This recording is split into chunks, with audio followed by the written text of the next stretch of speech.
Good morning from Australia, and good afternoon, good evening if you happen to be in the United States, and good day, irrespective of where you are elsewhere in the world. My name is Kevin Rudd. I'm president of the Asia Society Policy Institute in New York, but I'm currently in extended exile in my home country of Australia until we see the light at the end of the tunnel as far as the COVID crisis is concerned, at least in New York and the rest of the United States. More importantly, today I'm joined with two friends and colleagues who are both, in their own rights, experts on the China question, both China domestically, but also how China seeks to project itself in the rest of the world. I'm delighted to be joined by Susan Shirk. She is research professor and chair of the 21st Century China Center at the University of California at San Diego. And she's one of the most influential experts working on US-China relations and Chinese politics. And so I'm so pleased to have you with us today, Susan. Also, another friend and colleague, Orville Schell, who comes also from the Asia Society in New York. Orville, as you will all know, is the Arthur Ross Director of the Center on US-China Relations at the Asia Society in New York.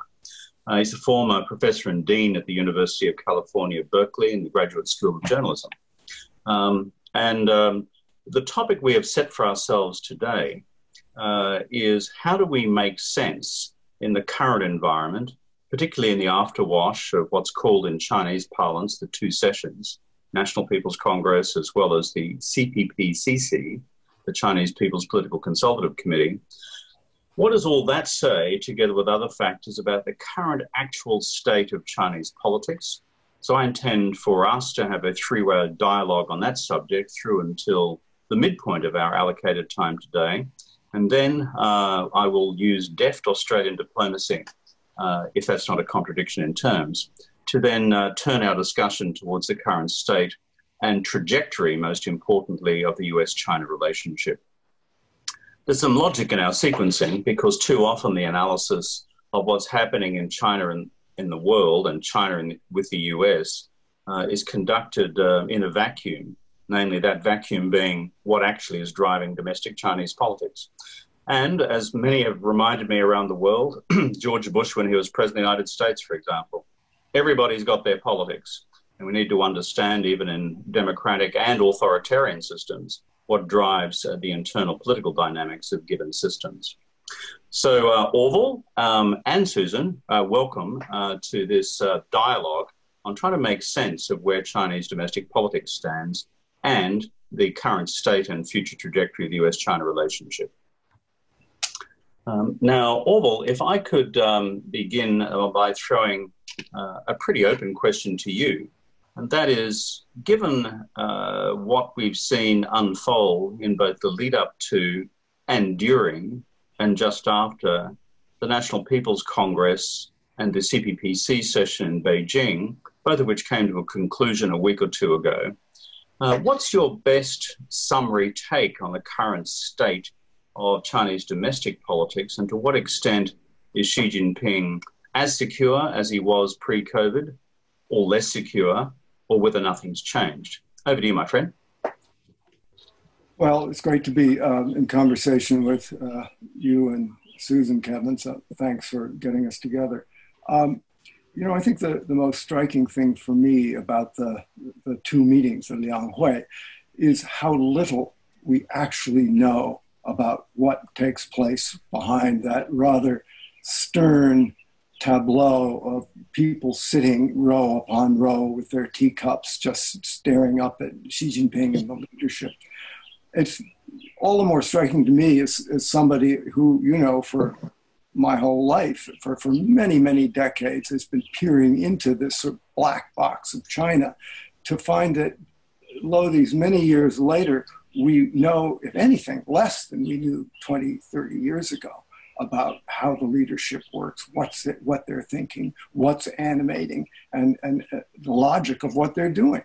And that's quite striking when you consider that China's the most populous nation in the world and one of the two most consequential nations in the world, along with the United States. So I often feel, when we look at these meetings, it's a little bit like Plato's cave. We're watching the shadows on the wall, but we can actually see the reality outside. And I think that's why we tend to focus more on foreign policy. We focus on things that happen that we can see, and many of those things happen to be outside of China's sovereign borders. And of course, one of the things we can see, which is very striking, that came out of the two meetings was the Hong Kong situation and the national security law. And so what does that say? And what do other kinds of, and you cited a number of things, the border skirmishes in India. There's even some new activity in the East China Sea with Japan. There's Taiwan, there's the South China Sea, the ramming of a Vietnamese boat. I mean, we have myriad things. What does it say? Well, first of all, we don't know.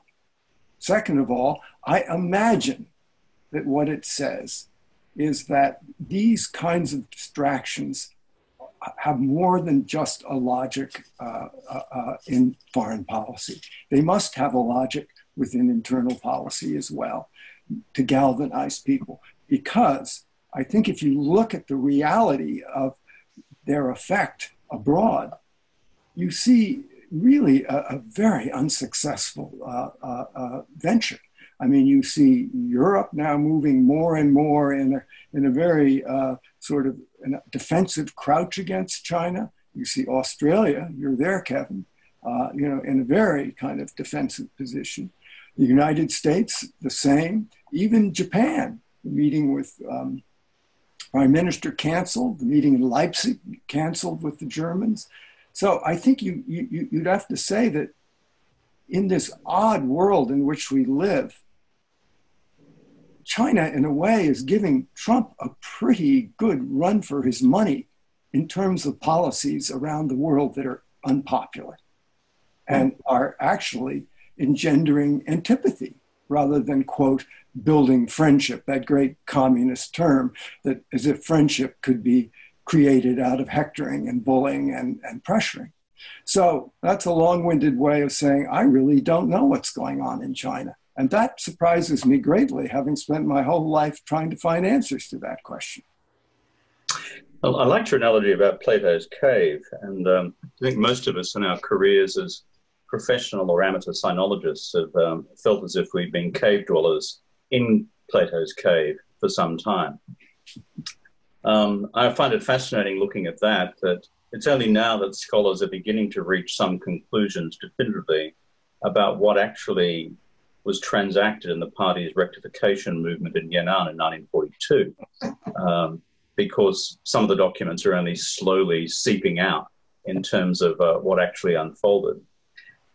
But given all of that, I do notice from your answer that neatly embedded in a subclause within a subclause, you had a key observation, which is if you look at the external behaviors and use external behaviors as a barometer to build back to the essence of the Chinese reality in terms of the essence of Chinese politics and decision-making in Zhongnanhai, then what do we make of these series of external assertive moves in this, frankly, continuing COVID period?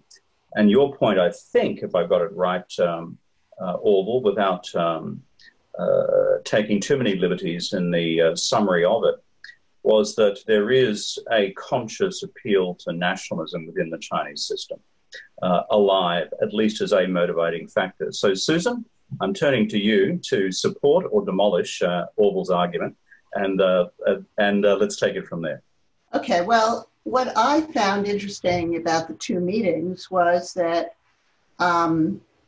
there were a lot of other things discussed, especially about the economic recovery and how and talk about reviving market mechanisms, strengthening market mechanisms, especially in land and labor, opening up more sectors to foreign investment, which would have been a very positive story from the standpoint of international business.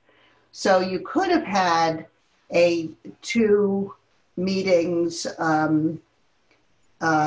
narrative about how remarkable China's recovery was and that it was It saw market reforms. Maybe there'll be a third wave of market reforms, and that would be something that private business in China, international business would definitely applaud.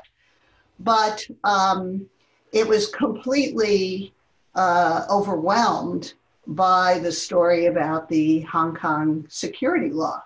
And I'm really puzzled by the decision about the timing to do the Hong Kong security law now. I think there is a Hong Kong political logic to it, to do it before the LegCo elections, where the Democrats were likely to do very well, and to show resolve and really try to suppress any more demonstrations as Hong Kong started to recover.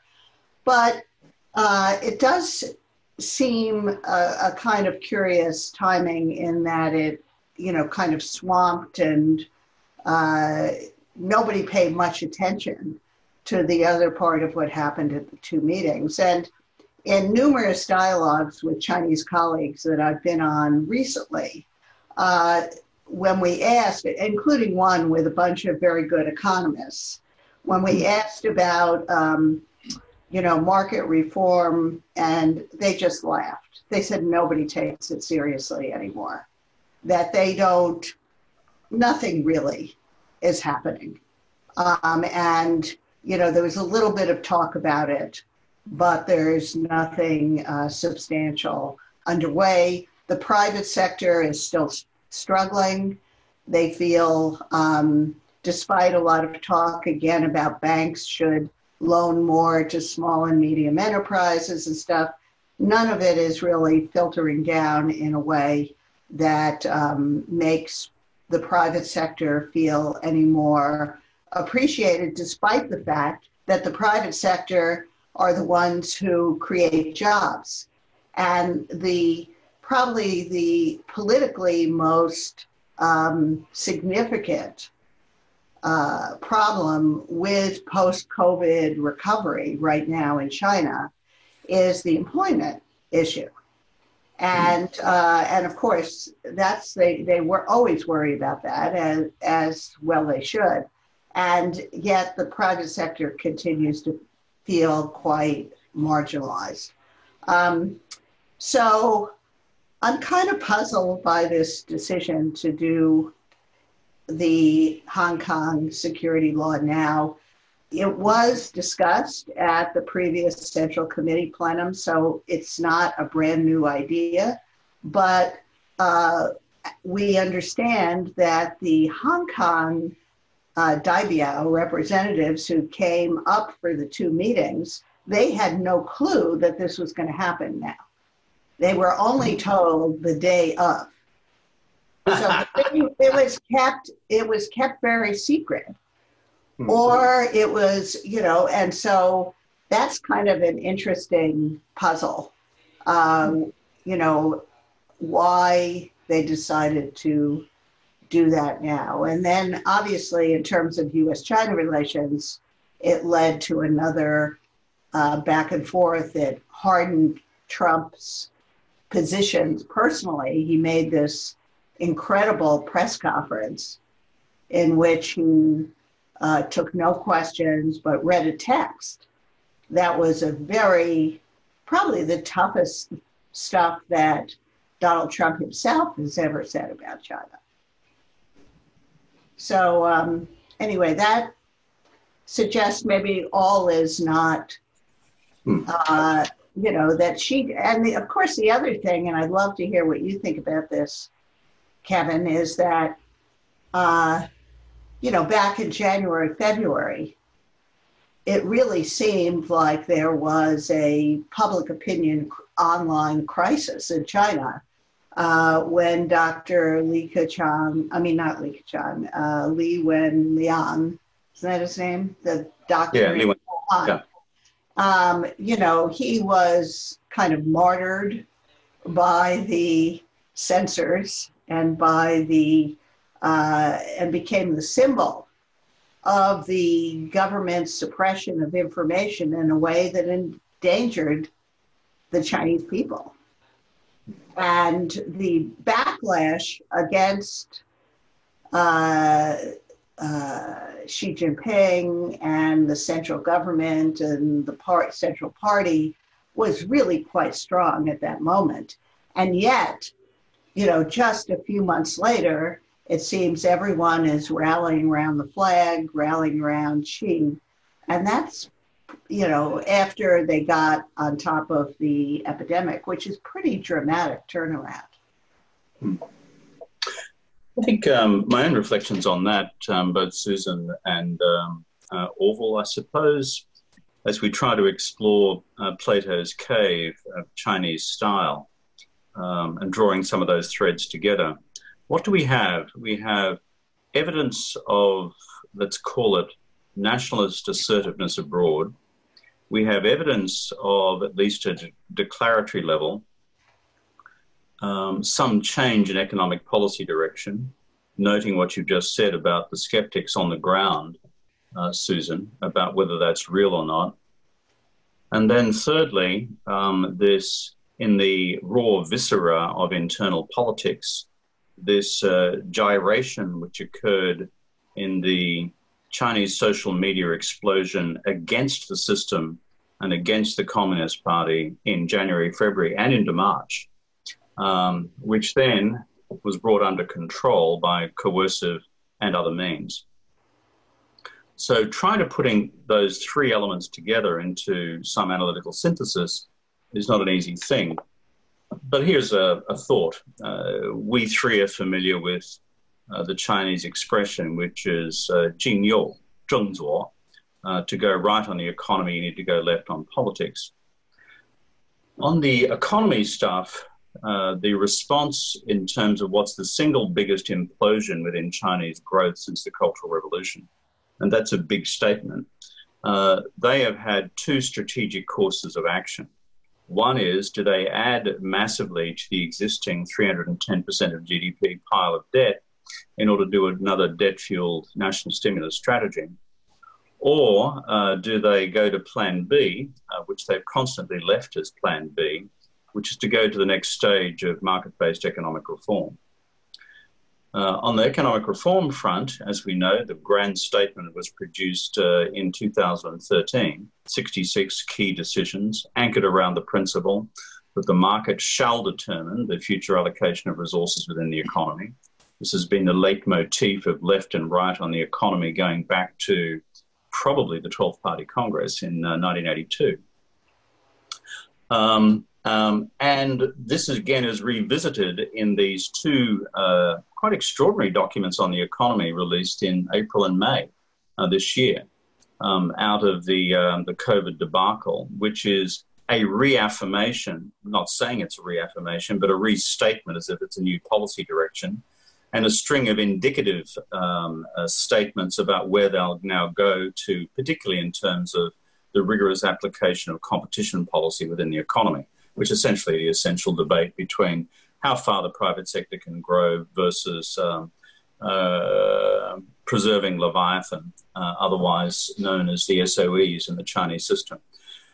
And then I listened very carefully to what you said about the skepticism on the ground, because the Chinese private sector, which I've dealt with over the last several years now, have all been deeply skeptical about where the system is going on the aggregate settings on economic policy between market and state, between market and planning, between private sector and SOE. So there's that box happening. Is it a public relations charade or is it real? Well, we'll probably know within 6 months whether it's real, that is, a new direction in economic policy. And then over here in the other box, we have, let's call it the nationalist doubling down across multiple, let's call it peripheral engagements. I don't mean peripheral in terms of marginal, on the periphery, that is Hong Kong, South China Sea, Taiwan, East China Sea, and certainly on India, as well as the language on Taiwan itself. So what do we make of all of that, given that we've got going nationalist as far as the those sets of issues are concerned, going market on the other sets of issues that we've just discussed in terms of the Chinese domestic economy, My own sort of tentative conclusion, given Orville's cautious reminder that we are peering through a glass dimly in Plato's cave, is that they have felt as if they've been in a genuine political and economic crisis internally. The failure to produce a growth number of this NPC is quite remarkable. It hasn't happened that way for the last 25 years or more. The fact that it presents a significant impediment to Xi Jinping being able to realize pillar one of the China dream, which is the quadrupling of GDP by the end of 2020 against 2000 levels. And that therefore there is kind of a somewhat, shall I say, contested and deeply animated switching of the gears at a political level, and no one at the administrative level actually knowing whether it's serious on the economy. In the meantime, bring in Old Faithful, which is you don't lose votes at the centre by going hard on Hong Kong. You don't lose votes at the centre by going hard on Taiwan. Japan speaks for itself. South China Sea is safe in the bag. India, I find more puzzling, but it still fits within that equation. So I think it may be a level of domestic political compensation for what has been a significant domestic economic hit, the latter having then metastasized into various manifestations of discontent in Chinese politics, driven, as you rightly said, Susan, by the core equation, which is the thing the party fears most is unemployment. They know where that goes. They know that their traditional logic is 6% growth is necessary for full employment. If you get unemployment, it produces social instability, which produces political instability. That's what drove their fiscal stimulus in 2009-10. And now they're scrabbling around to find the way through on this occasion. That's my attempt, Orville and Susan, to kind of make sense of these disparate elements. I don't know whether you, Orville, or Susan would now like to shoot those arguments down in flames. So, listening to you go through the litany, Kevin, what occurred to me are the ways in which Trump and Xi are it's on a similar dilemma. Yeah. I mean, think about it for a minute. Both are seeking in a way to export their problems by blaming things outside or stirring problems up outside. Both are very much into the nationalist kind of conceit. Both are sort of populists of a sort. Both fear unemployment. And both, it seems to me, the majority of their legitimacy derives from their ability to deliver economically. And so they both have that dilemma. So I think it's sort of, in a strange way, there are more similarities here between these two, which is perhaps why they still, at least Trump imagines, they're good friends. And let's remember, it's also all about loyalty. Yes, I mean, both of them are all about loyalty. I mean, that's the other thing. When I look at the Republican Party here, what I see is the National People's Congress. Nobody much breaking ranks.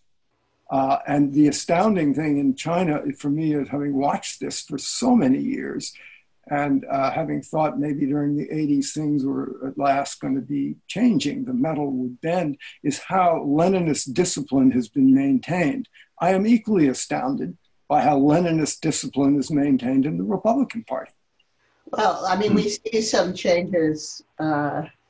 We see recent events in the Republican Party are interesting after Mattis's remarks. But to go back to China, well, let me just wonder here for a minute, Susan, whether this really marks an inflection point or just a few people expressing modest doubts. Anyway, we'll see. But I just wanted to say that you hear a lot of talk in China now about how we have to unify our thinking about the record of how the Chinese system managed the COVID epidemic and unify our thinking. And talking to colleagues who are collaborating with Chinese scholars on different writing papers on different things. What we're hearing is that this question is so sensitive. One of the, it's almost like a core interest. It's become a core interest, like Xinjiang, Tibet, Hong Kong, Taiwan, the COVID record. And the other state, COVID. It's really become like a core interest. Like you have to unify your thinking and say exactly the right thing. And so some people, for example, don't want to have their name on any articles that even discuss COVID or things like that because it puts them at risk.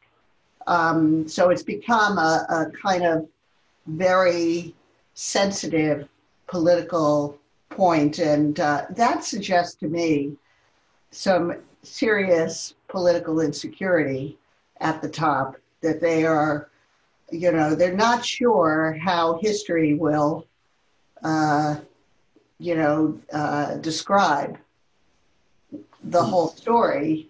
And there are still many people in Wuhan and Hubei province, for one thing, who are very bitter about what happened. So, I think that's very interesting. And it suggests to me that Xi Jinping might not be quite so completely impervious to criticism as we sometimes think he is. I think there's a real sensitivity. I'll come to you now, Orville, that in January, February, March, that Xi Jinping and those around him feared they were sitting on the cusp of their own Daiyojin. They were sitting on the cusp of their own Great Leap Forward debacle. Yeah.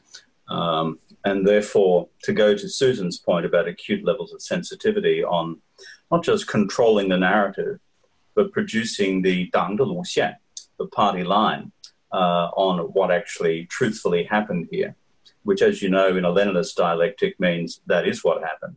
There is no longer a discourse among bourgeois Democrats like Orville about what actually might have happened. There is a Leninist conclusion as to what did happen.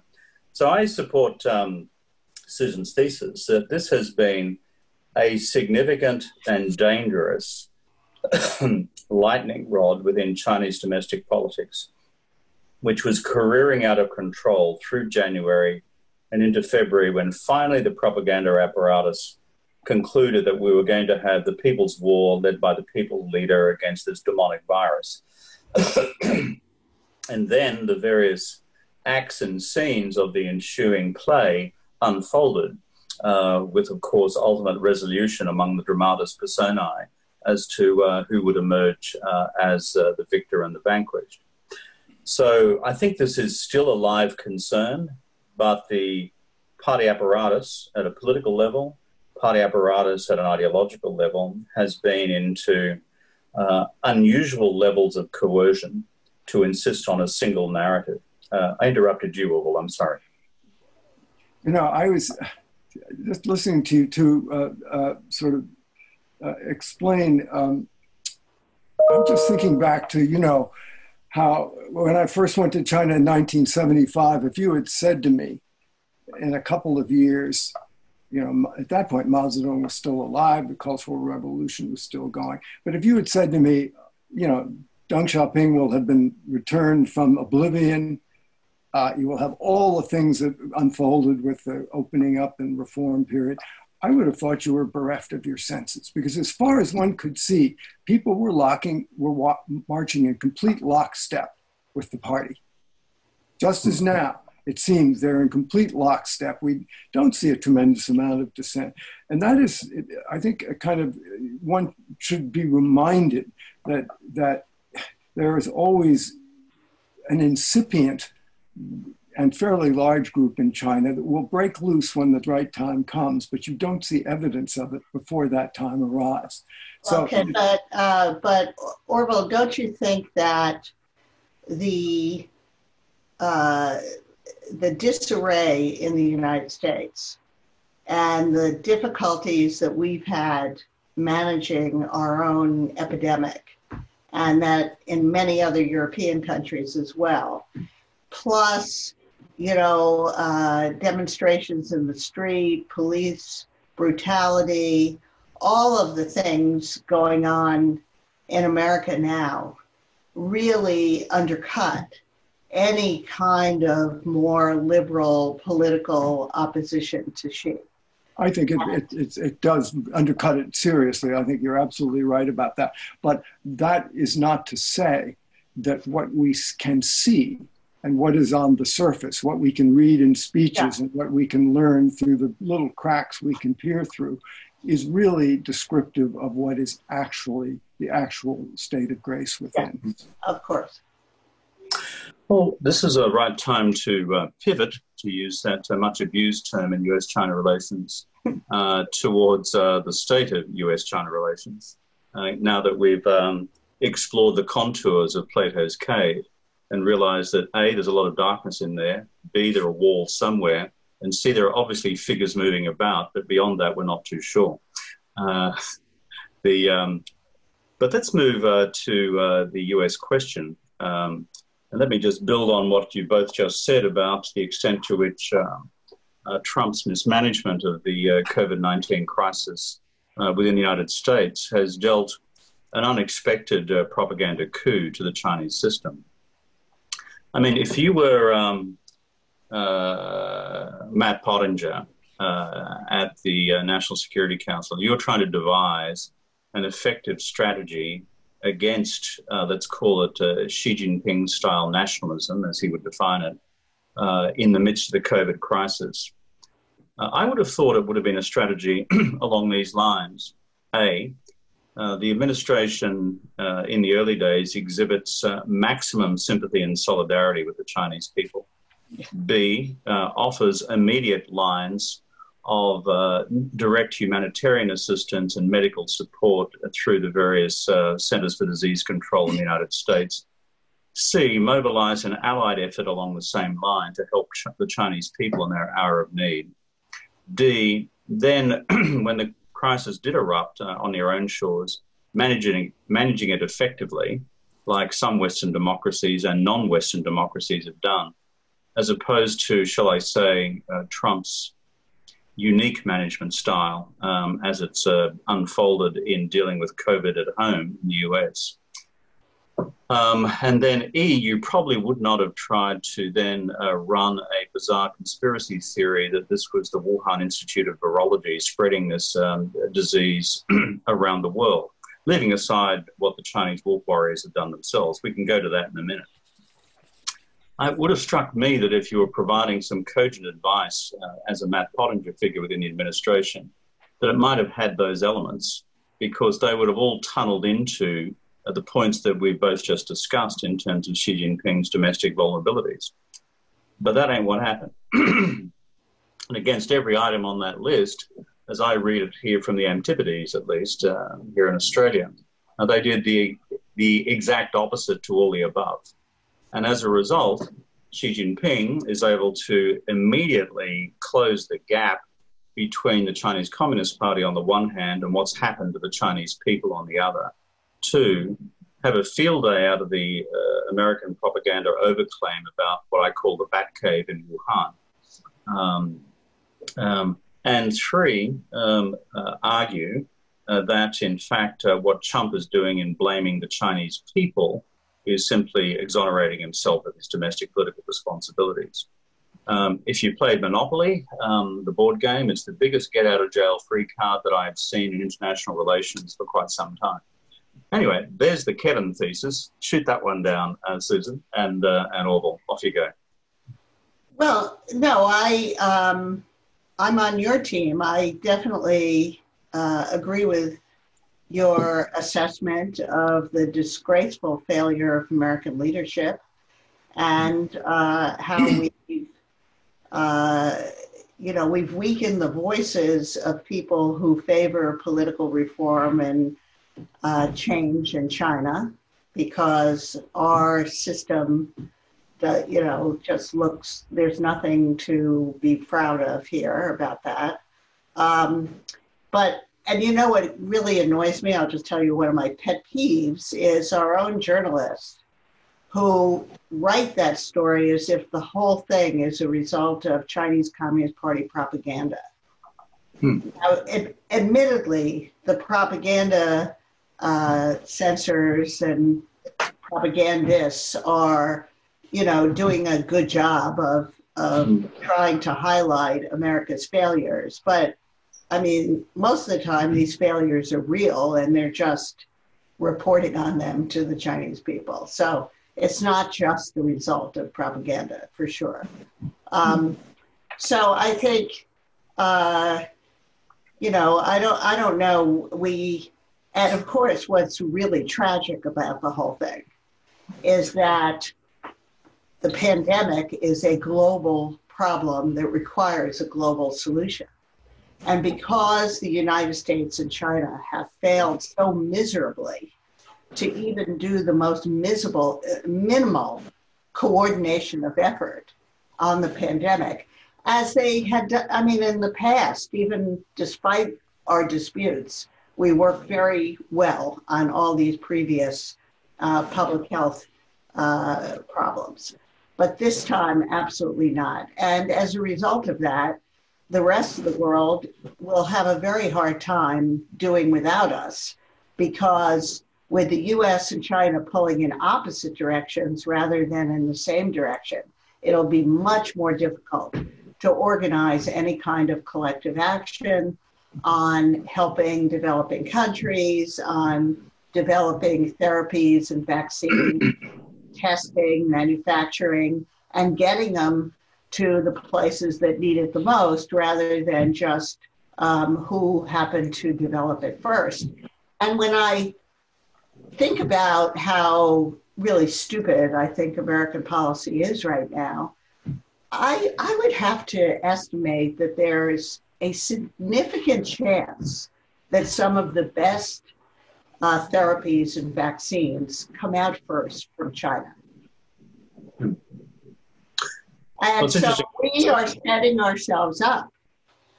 Are the Chinese really going to share that with us? I mean, Xi Jinping said, oh, yes, we're going to share with the entire world. But will they really? Let's wait and see. And we certainly haven't been very friendly in a way that would make them feel that they want to help us, I think. Before I turn to Orville on that, my own punt, by the way, I was in a seminar like this last night with the Chinese Academy of Social Sciences, and with Deng Peiyan and a bunch of other folks. We were talking about global pandemic collaboration. And without naming China, I explicitly commended governments who would a priori declared any future vaccine as a global public good. Mm-hmm. My own speculation, for what it's worth, is given how badly the US administration has managed the COVID-19 crisis domestically and internationally, those advising Xi Jinping may in fact well advise him to honor the undertaking and to become the global delivery agent of the vaccine to solve the problem, to, as it were, put the icing on the cake of the narrative which they've sought to construct about how the virus has been mismanaged in democracies. Well, I think I'm sorry, Orville, I know it's your turn, but let me just jump in for a sec.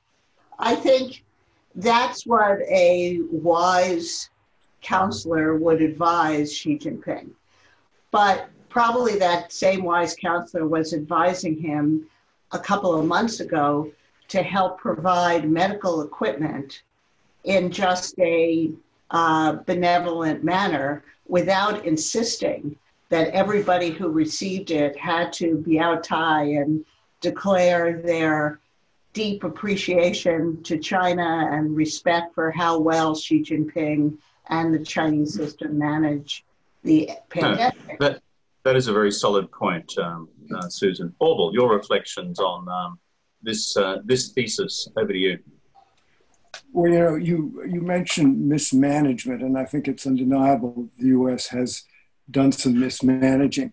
And two thoughts occur to me. One is that I fear that this parlous state of mismanagement in this country is going to recreate a kind of 2008-9 syndrome where China thinks the United States is in decline, and then that engenders a kind of a much more overweening form of hubris and the notion that the global worm is turned and it's China's turn. But that said, I think, in analyzing our own situation in Washington, I think it's important to remember that Trump is sort of like some kind of daft figure standing on top of the wedding cake. It's totally unpredictable and just sort of does what he does. But if you drill down to the next level, and Kevin, you mentioned Matt Pottinger, there is now a fairly, large foundational basis of doctrine that they've spelled out that isn't completely bereft of its senses. I have here, because Susan and I had a schedule, had a discussion on it, this recent White House document, United States Strategic Approach to the People's Republic of China. Well, you may be able to cavil with certain points, but it is logical, it is well written, it is, has a kind of a goal. So I think that our government is kind of riven in half at this point by a leader who doesn't read, doesn't follow doctrine, doesn't take advice, and people who do actually have a policy which we may not completely agree with, but which is more coherent than it appears when it gets acted out. Yeah, I'd agree with that. If you look at the logical synthesis between national security strategy, national defense strategy, and the one which has just been produced, to which you waved in the air just now, there is, let's call it an intellectual consistency in the arguments, and these represent a rational analysis on the part of the core national security policy establishment in Washington.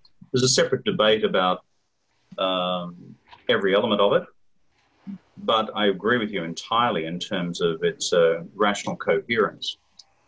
But as Deng Xiaoping would say, and even Lenin at an earlier stage, in the wonderful world of praxis, when you've got a slightly out of control czar running the system, then it makes a mockery of the intellectual coherence and the policy coherence of a given strategy. Yeah, or Mao said, pure theory is no better than horse shit. Well, what would you expect from someone from Hunan? And earthy wisdom to it, I thought, Kevin. Well, we Australians have never spoken that way, so we would not.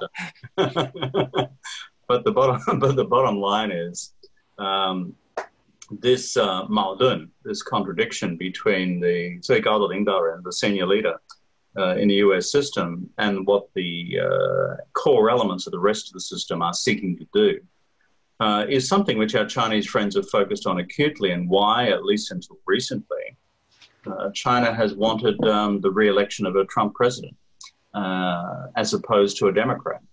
And can I throw this one to you both, because you're Americans and I'm not?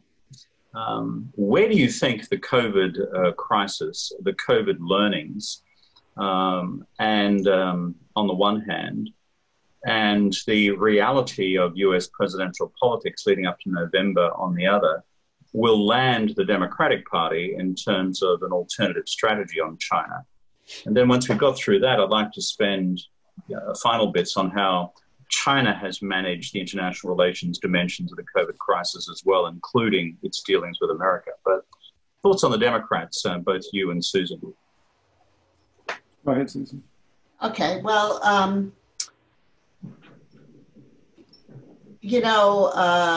Trump really tried to make Biden look soft on China and try to deflect blame for his mishandling of the COVID epidemic by blaming it all on China in a series of ads that he ran in a number of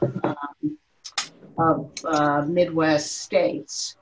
And I was just talking to a colleague today about that. And during the period where he was really trying to hammer away at the China issue, The CNN poll that came out yesterday, Biden is up 14 points over Trump, which is a lot. Now, it's still a long time to the election, but, it was a play that the Trump campaign, the Trump administration took to try to defend himself politically over his own mismanagement. And then I was really worried that the Biden campaign would kind of get sucked into showing who is tougher on China because, of course, President Trump there's so much video of him saying these sweet words about Xi Jinping, including praise of his management of COVID. So it's just, it's for a politician, it's just too easy to try to make Trump look soft on China. And then we have these two candidates contesting the election on the China issue, when, in fact, that's not what most Americans really care about right now. Most Americans have really a lot of great concerns about their futures, their economic future, about jobs, about will the kids be able to learn anything in school, food insecurity. We are really, people are really worried about how we're going to recover from this terrible crisis. So that's what people want to hear from. They want to hear Biden tell us how he's going to lead us to a recovery. And I don't think, I think it would be a mistake to kind of get suckered in to this kind of who's tougher on China type of fight. So I'm feeling a little bit optimistic that Biden won't get suckered in, and that, in fact, he'll pursue a policy on China which is tough but practical. I'd say the Trump, if you look at that document we were talking about, in addition to everything else we see related to Chinese students, to Huawei, to everything, it is kind of a Cold War type approach, sledgehammer approach, whacking China in every domain. And it's all about the contest of values. We hear that all the time. Even things that look like they're really interests, we're turning into values issues. So I think that Biden will try to protect the space to work together with China on public health, on climate, on nuclear proliferation. He'll be tough, but he'll be more practical and less ideological. Orville, your reflections, my friend. I think that's probably true if Biden gets elected, but there's another element here that we really should factor into the equation.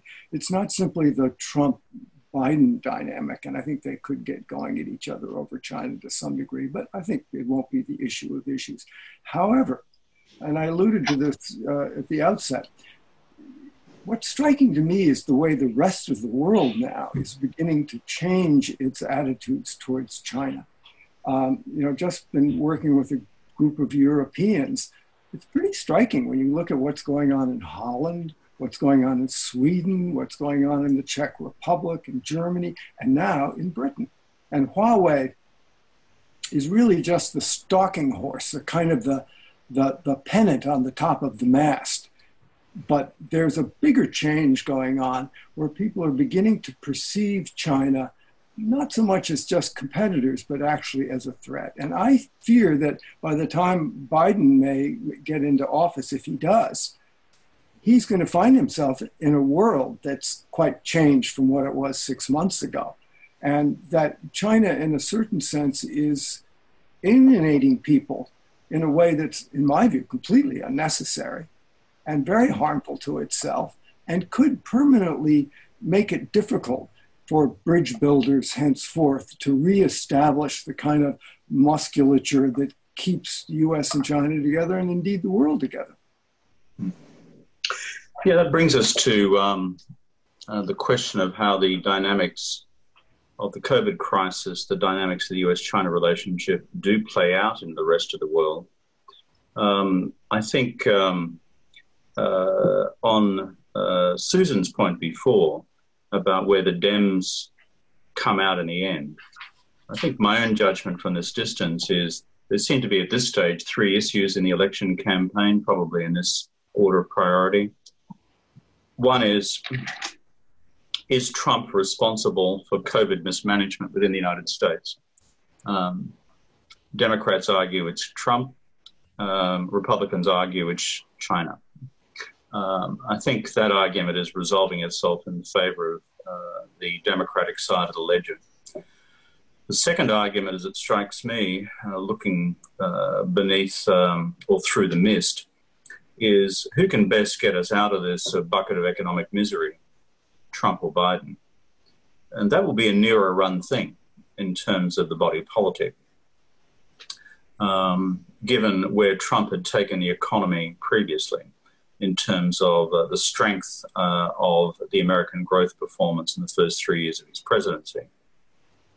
But the third one, whether we like it or not, either a declaratory or a rhetorical debate, is who will be tougher on China in the future. I'm not saying it's a debate which is ahead of the first two, but it's also relevant to the first two. I think where the Chinese analytical community may be standing on this is a view that the rhetorical polemics from Democrats and Republicans the next 6 months will become stratospheric vis-a-vis China. But the key thing that they're trying to hone their analytical skills on is what will be the substantive change between, for example, the US strategy towards China document that you just held up, Orville, and what a Democrat administration would do by way of doctrine and practice. And Susan, I agree with you in terms of the likely carve-out areas as well. In a future hardline Democrat administration, which will still seek in certain defined areas to have a collaborative relationship with China where there is a big mutual interest, climate, pandemics, and possibly global financial management, given the size of the Chinese financial system. But you know, Orville, your point just now about where, let's call it the rest of the West, and to a slightly lesser extent, the rest of the liberal democracies who are non-Western have gone on this question. One thing that struck me on the part of the Europeans, who, as you know, can be episodically pusillanimous on these questions, is the formation really in the last 2 weeks of this international parliamentary union, both of left parties and right parties in 18 different states across Europe, Australia, New Zealand, Canada, and the United States against China. So these are both Social Democrats, Greens, then Liberal Democrats and Conservatives. And there is an entity now within each parliament made up of one from the left, one from the right, which now forms part of this international parliamentary association. Now, it's spontaneously combusted. And what the members of it tell me is that they're now being overwhelmed with applications for membership from countries which some of them said we've never heard of before. So it's kind of interesting. And if you're a Chinese dialectician at work, you would think, maybe we've engendered a reaction here. Maybe we've engendered an antithesis here, which is not entirely consistent with the onward march of the progressive communist cause. But the dynamics of, let's call it the reaction of the democracies, first of all, the Western democracies, I agree with you, is trending in a particular direction with differences obviously across them. And there's a big difference between Northern and Southern Europe, as you know. and to some extent between Western Europe and Eastern Europe. And then secondly, what I find interesting also, and it's untrackable at this stage coherently, is the extent to which China is now becoming much more of a sharply polarizing question across the developing world and in emerging economies. That it is not simply fallen in with a view that get with the strength, China's the strength of the future, and therefore we put all of our eggs in the China basket.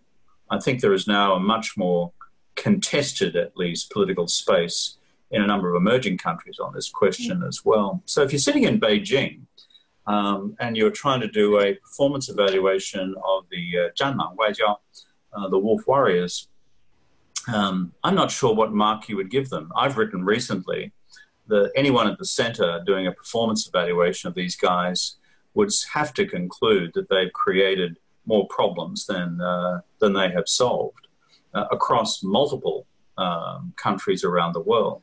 Mm-hmm. But underneath that, I think as you both know and I hope would agree, that the evaluation system now, which is being attached to these people, these wolf warriors, is how many goals they kick in the propaganda department at home in terms of China's domestic legitimacy exercise, as opposed to engage in a global Dale Carnegie exercise of winning friends and influencing people, which was the Zhou Enlai brand of diplomacy, and which basically continued through until the early Xi Jinping period. And the internal fissures between traditional Chinese diplomats and the new wolf warriors is just bubbling just beneath the surface because the mission statements are quite different, hence their external behaviors are quite different, and also the consequences. So we've got 2 or 3 minutes left. Susan, your concluding thoughts, observations, or disagreements with what I've just said, and then we'll go back to Chairman Orville to wrap up. You're wearing the cap, I should call you Chairman. They go, Orville Joshi. Well, let's go back to Deng Xiaoping's wisdom here. And, you know, what Deng said about overconcentration of authority and arbitrary decision-making and the tendency to make mistakes. I think the whole wolf warrior thing and the overdoing the post-COVID diplomacy, in quotes, not very diplomatic COVID diplomacy all over the world that created this kind of backlash it was a mistake in this kind of system. And does anyone, you were talking about the wise advisor in Zhongnanhai, Kevin. Well, is that wise advisor really going to tell Xi Jinping, you know, that this is really not working? We've created a backlash. It's very counterproductive. And we need to show our benevolent face. You know, just saying these words is not going to work anymore. And in particular, China's coercive diplomacy. I mean, if you read the White House document, strategy document, and you hear what people in other countries are saying, what really infuriates people is the way China uses its market power to coerce people into taking the right position on what are basically domestic political issues inside China. And that, and threatening, you know, if you don't say the right words and support us in these issues, then we're going to cut you off. So it's not very benevolent, it is coercive, and it's clearly backfiring. Okay, Orville, you can give us the 总结, the general summary. Well, just a quick thought that occurs to me that, Susan, you spoke about China's coercive diplomacy. I think what's very striking is that at a time when the U.S. has afforded China an extraordinary vacuum into which it could have projected a very successful, powerful policy and swept the board clean. Right. It has instead competed with Trump to do things which, as far as I can see, are inimical to both its interest and the interests of the commonweal. And that is very striking to me. So that what we do have here is a deficit of leadership on both sides. And I think, again, I don't want to overdraw the similarities, but I think there are a number of them. And I think this is going to be looked back upon as the era of gross malfeasance and mistakes on both sides, with nobody winning many friends. I'm so pleased you've said that, Orville, because it reinforces the Rudd thesis in his Foreign Affairs article of a few weeks ago, which is that nobody actually wins out of this. You emerge with a deeply damaged America and a deeply damaged China. There were alternative scripts available to each country in the handling of this, and frankly, both have not been embraced. Neither have been embraced, I should say. And so we end up with a damaged America, a damaged China, and no one at this stage holding the steering wheel for what's left of the global order. Hence my broader thesis, the slow and steady drift towards international anarchy. There are exit ramps for all of that in terms of what happens in US politics and what happens in the future of Chinese politics, and what third countries like the Europeans, for example, actually do. But Susan, Orville, thank you for spending an hour with us today. I think we've reached a complete unified line, a Lucian, between the three of us, Sanfan Lucian, and a three-part line. The three-part line from the three of us is A, that there has been some move towards the declaratory policy of the Chinese system moving to the right on the economy in the last month or two, but a huge question mark about whether that's rhetorical or real. B, I think as we'd all agree, the hardening of the politics, if you like, to the left in terms of the reduced space for dissenting views is becoming more intense, not less intense. And then C, the nationalist card having been active in China's external behaviors, not simply in terms of what China believed it could be achieved, as they would say, objectively in these international spaces, but as a rolling internal party legitimacy exercise as well, as Orville, you in particular, were highlighting before. Thank you both for your scholarship and for your the wisdom you bring to this conversation, to those of us who are mere junior woodchucks like myself in the business of professional sinology. So thank you both. I really appreciate your time. Thanks, Kevin. Thanks, Kevin. I enjoyed it. Good. Cheers.